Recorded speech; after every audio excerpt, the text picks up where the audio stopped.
ఈ నెల 8-11 DMK party అధిష్టానం ఆహ్వానం మేరకు మన తమిళనాడు ముఖ్యమంత్రి గౌరవనీయులు దళపతి గారి కార్యాలయంలో ప్రత్యేకంగా కలిసి ఈ సందర్భంగా ముఖ్యమంత్రి దళపతి గారు కృష్ణగిరి జిల్లా డిఎంకే పార్టీని బలపరచాలని, ప్రజల అభిప్రాయాలని గురించి అడిగారు. కృష్ణగిరి జిల్లాలోని ఓసూరు, తొలి, వేపనల్లి అసెంబ్లీ స్థానాలను మంచి మెజారిటీతో డిఎంకే పార్టీల అన్ని అభ్యర్థులను గెలిపించాలని మీరందరి బాధ్యత ఉంది.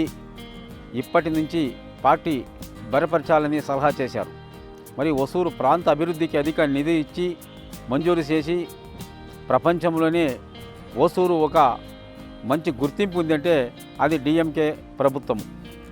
మరియు దీనికి తోడుగా ఓసూరు శాసనసభ్యులు మరియు కృష్ణగిరి పశ్చిమ జిల్లా డిఎంకే పార్టీ కార్యదర్శి అయిన గౌరవనీయులు అన్న ప్రకాష్ గారు, మరియు ఓసూరు మేయర్ అన్న ఎస్ఏ సత్య గారు, మాజీ శాసనసభ్యులు కూడా ఓసూరు, మరియు డిప్యూటీ మేయర్ ఆనందయ్య ఓసూరు అభివృద్ధికి డిఎంకే పార్టీని బలపరచాలని అందించిన కృషి, అభినందనలు తెలియజేస్తూ నేను ప్రశంసిస్తున్నాను.